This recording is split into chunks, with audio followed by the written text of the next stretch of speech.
faire des conversions, mais des conversions que j'ai choisies parce que je trouve qu'elles sont plutôt utiles et souvent demandées, en tout cas souvent utilisées, et aussi en physique-chimie.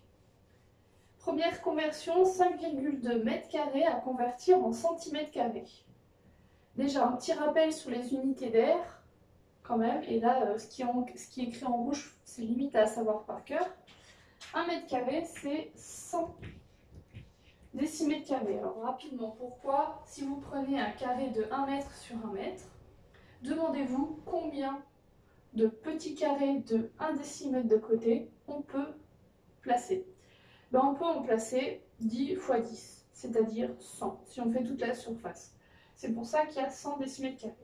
Et c'est aussi pour ça que dans le tableau de conversion qui suit, vous voyez des pointillés qui correspondent au fait qu'il y ait 2 sous-colonnes à chaque fois, dans chaque unité. Dans la sous-unité décimètres carrés, il y a 2 sous-colonnes. Dans les mètres carrés, il y a 2 sous-colonnes, etc. Première chose à faire, repérer le chiffre des unités dans le nombre à convertir. Ici, le chiffre des unités, c'est 5. Ensuite, le 5, il faut le placer dans la même case que l'unité écrite. Ici, mètres carrés. Donc, je place le 5 dans les mètres carrés. À droite. Et surtout pas à gauche, sinon c'est comme si vous pensiez que le nombre en fait en question c'était 50,2. Donc à droite. Et ensuite le 2. Donc ça c'est pour la façon de placer le nombre. Chiffre des unités dans la case de droite des mètres carrés. Ensuite, pour convertir vraiment, on regarde la nouvelle unité, centimètres carrés, on l'observe dans le tableau, on voit qu'elle est là, tout à droite. Donc on sait déjà qu'on aura une valeur 100 fois, 10 000 fois, etc. plus grande que 5,2 puisqu'elle est à droite. Après, il faut juste compter les cases. Si on convertit juste en décimètres carrés, la valeur sera 100 fois plus grande que 5,2. On décale la virgule juste après le 2 et on rajoute un 0, on obtient 520. On n'oublie pas d'effacer la virgule, je l'expliquerai après pourquoi c'est important. Mais là, c'est les décimètres carrés. On continue et on lit finalement 52 000 cm². Donc, je résume. Chiffre des unités, case de droite. On efface la virgule, on décale et si besoin, on rajoute des zéros jusqu'à la case de droite des centimètres carrés. Aussi. Et on lit 52 000. Parenthèse. Si j'avais laissé la virgule ici, ça donne 5,2 000. 5,2 000, c'est exactement le même nombre que 5,2. Donc c'est comme si vous n'aviez rien fait. Donc il ne faut vraiment pas oublier d'effacer la virgule, sinon vous proposez exactement le même nombre. Juste écrit sous une autre forme, mais le même nombre. Deuxième exemple. Cette fois-ci, on est dans les unités de volume et ou de capacité. Volume pour le mètre cube, capacité pour les litres. Un petit rappel de physique-chimie encore. 1 litre, si vous prenez 1 litre d'eau, vous pouvez remplir un cube de 1 décimètre de côté, c'est-à-dire 1 décimètre cube de volume. C'est pour ça que dans le tableau, je l'ai indiqué au-dessus, finalement c'est équivalent. Litre, décimètre cube, c'est la même chose, c'est tout pareil. Donc finalement, quand je veux convertir des litres en mètres cubes, c'est comme si je convertissais des décimètres cubes en mètres cubes. C'est la même chose. Je regarde le nombre, même méthode que tout à l'heure. Le chiffre des unités, c'est ce zéro-là. Et je l'écris comme tout à l'heure, dans la case la plus à droite de la sous-unité écrite, c'est-à-dire litre ou décimètre cube. Et après, j'écris à la limite de droite à gauche, pour le coup. Donc j'analyse aussi que les mètres cubes ils sont à gauche des décimètres cubes, donc il va falloir que je trouve un nombre, vu que c'est juste à côté, 1000 fois plus petit. 10 fois 10 fois 10, ça fait 1000. Donc, juste pour rappel, ça veut dire que dans un mètre cube, on peut mettre 1000 décimètres cubes ou 1000 litres. Je reviens à l'exemple. Supposons que la virgule elle soit là, puisqu'on a le droit, 38 100 et le nombre 38 100,0, c'est le même. Je vais jusqu'à trouver le chiffre de droite du nombre écrit dans l'unité choisie, au final, celle où on veut convertir. Et le chiffre de droite des mètres cubes, c'est 8.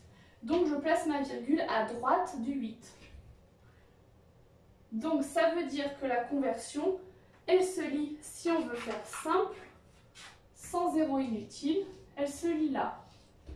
38 100 litres, c'est la même chose que 38,1 mètres au cube. Un troisième exemple, déconnecté des deux autres, je trouve, mais qui vraiment a toute son importance, c'est les conversions d'unités de temps. 2h48, quand on va un peu trop vite, et pour la plupart, c'est 248 minutes. Alors, s'il vous plaît, ne refaites plus jamais de votre vie cette erreur-là après avoir vu cette vidéo. Parce que je vais vous expliquer pourquoi c'est pas possible. Déjà, première chose, ceux qui pensent ça, en fait, inconsciemment, sans savoir, pensent que 1 heure, c'est 100 minutes. Ben non, 1 heure, c'est pas 100 minutes, c'est 60 minutes, déjà. Donc nous, du coup, là, on a deux petits cas à traiter.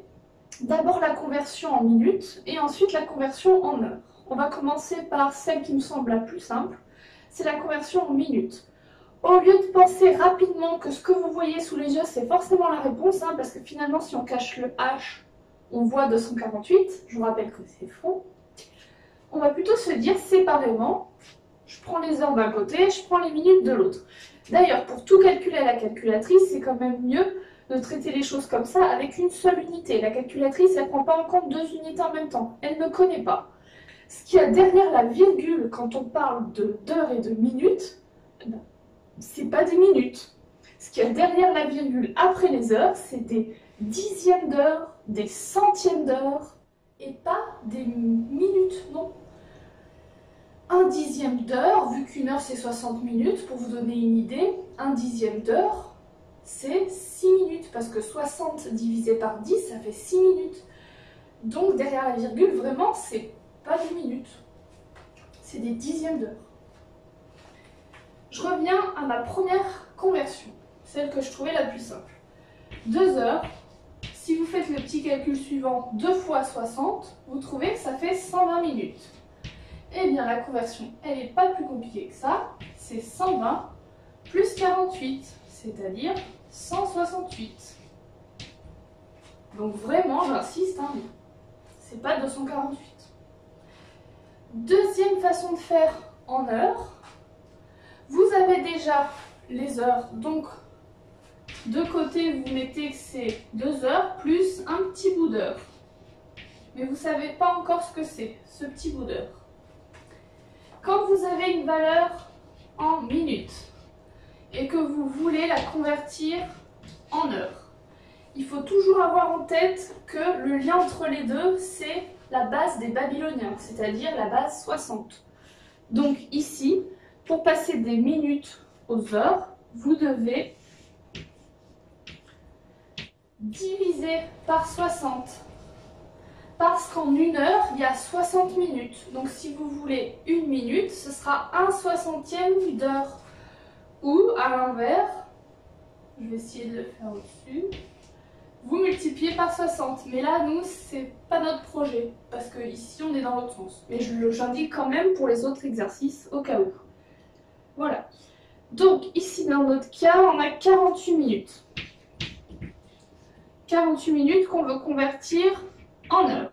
Si vous suivez bien mon schéma, que faut-il faire à la calculatrice? 48 divisé par 60. Et finalement, on trouve 0,8.